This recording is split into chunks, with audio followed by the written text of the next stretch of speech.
Bigger.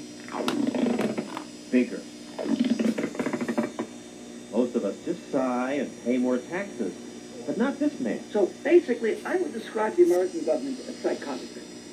Not only wasteful, but psychotic.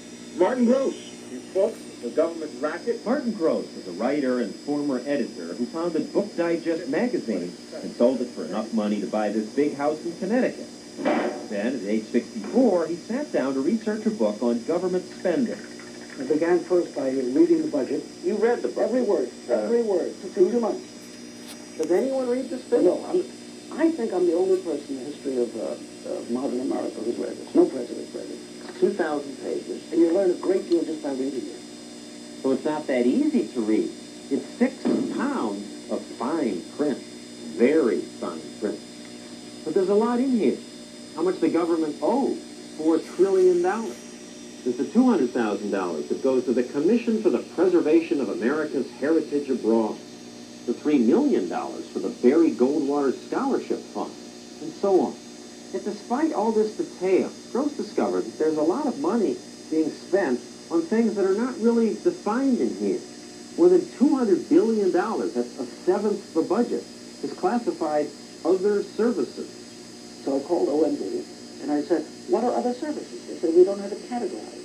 I said, haven't you done a study of the overhead of the United States government? Give me the exact quote. We have never done a study of the overhead of the United States government. A private corporation doesn't do its overhead, bankrupt. If you're speaking about all dining, I think there were 14. Gross kept digging. You just sat here, called them up, bugged them. I would take 10, 12 hours a day for a year and a half, 2 years.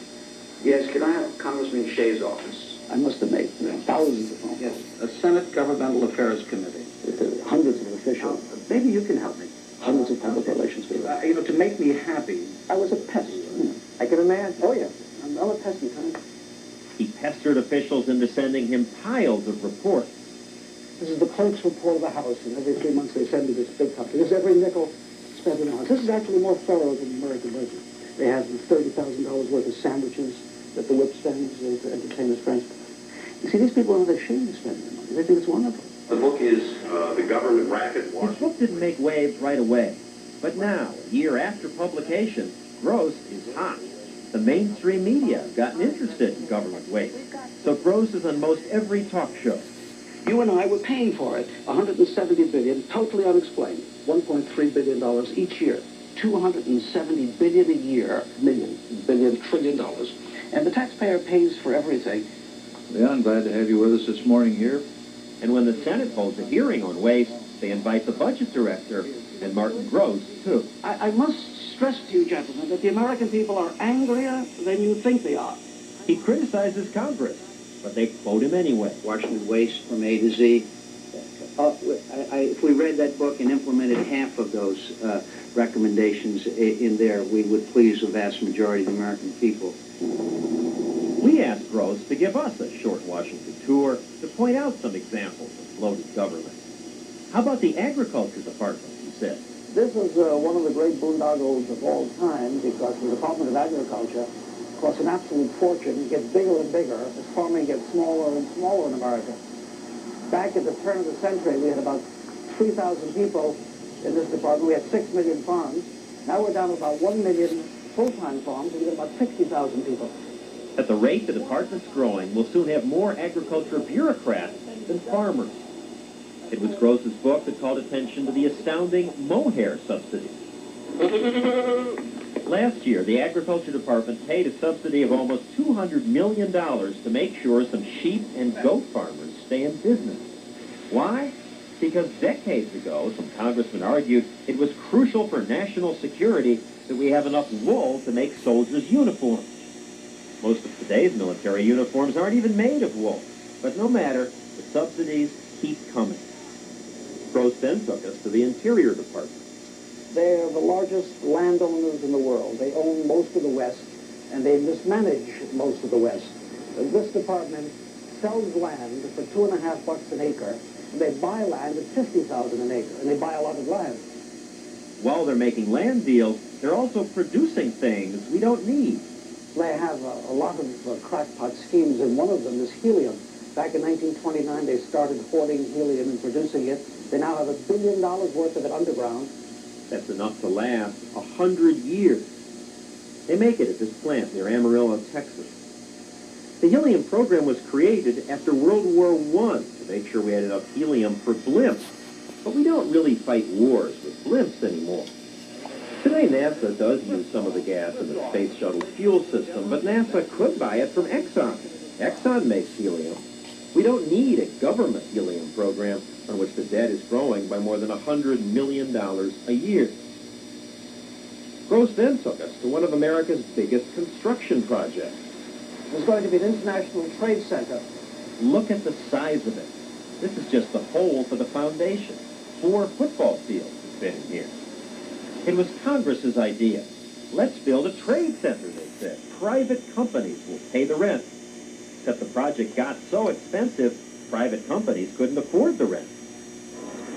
Nobody could pay the price but the government. So they decided they'll scrap the trade center, turn it into a federal office building because the government can pay the price. But they have all this empty space all around the country. Oh, yeah, this building was needed like a hole in the head. There's no real reason for this building. What happened was that the trade idea failed, so who could bail it out? The taxpayer. So even though there are plenty of vacant office buildings around, the government gets a new building. And they're just moving people from other buildings into this building. And when they move, he says, they often waste more money on furniture. When they move from 13th to 14th Street in Cave, for example, a block away, they don't move the furniture. All they do is go out and buy a whole new set of furniture. Much of the old furniture is brought to this huge government warehouse just outside Washington. This is the elephant's resting ground of U.S. government furniture, which is perfectly good furniture, which they tried to get rid of because they want to put in spanking brand new furniture, which they don't need. Some of the old furniture is used again by other agencies. Some of it sold for an average price of $5 a piece. How much the government spends on new furniture is hard to figure out. The numbers are hidden in the Other Services column. Gross says it's $2 billion a year. The government says it's only $1 billion, but no official would face the camera to talk about it. They wouldn't even let us inside to take pictures of the old furniture. They said we'd misuse them. Gross also likes to point out that the government wastes lots of money coddling rich people. He took us to the gate at the Washington airport, where a company called Colgan Air offers flights to Hot Springs, Virginia. Now, not all that many people want to fly to Hot Springs. Certainly not enough to pay Colgan's expenses. On this day, just 3 people boarded the plane. These flights would not exist if the Transportation Department hadn't deemed the route Essential Air Service, a program that subsidizes more than 100 unprofitable routes in hopes that someday there'd be enough traffic to make a profit. Colgan gets hundreds of thousands of dollars a year just to fly to Hot Springs. What's so essential in Hot Springs? Where are you going in Hot Springs? To the homestead. The homestead. Most of Colgan's passengers fly to this very elegant resort. Business leaders and government officials like to have conferences here. Who wouldn't? It's one of the finest resorts in the world. The president of Colgan Air says if it weren't for us, people would have a 45-mile drive through the mountains. In my own case, I have to drive more than 50 miles to a major New York City airport, and I haven't had any calls from the government about subsidizing me. The reason they call it essential air is because it's absolutely not essential.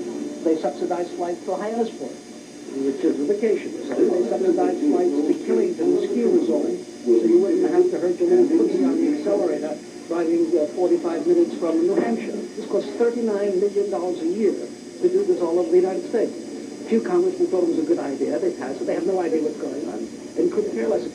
We need to make government leaner. President Clinton says he'll cut the waste. I want to start by cutting the White House staff by 25%. But the cost savings turned out to be only 5%. And that's nice, but we could do a lot better.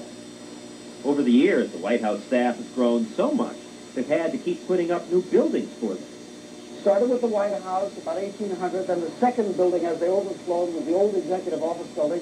The third building was the executive west wing, and we have new executive office building around the 1960s. And this is the story, really, of the growth of the executive branch, which is excessive.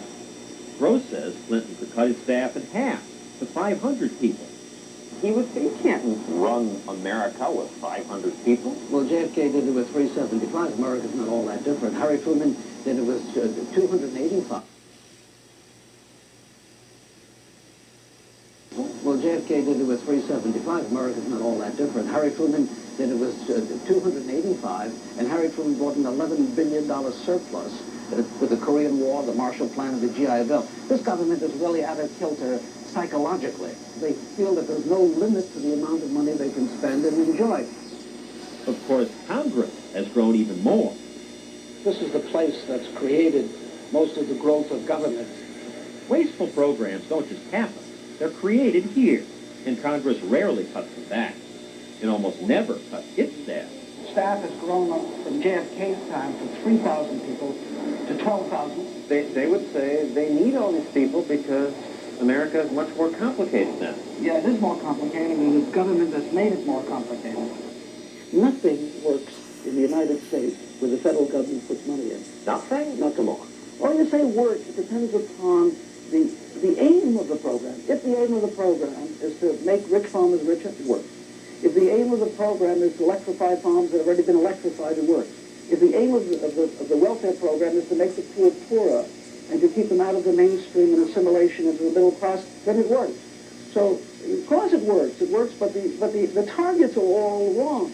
If only they bite the bullet and really cut government spending, he says, we'll have the greatest prosperity in the history of this country. We will free the American people to work and keep their money. if the politicians would just have the courage to make government shrink.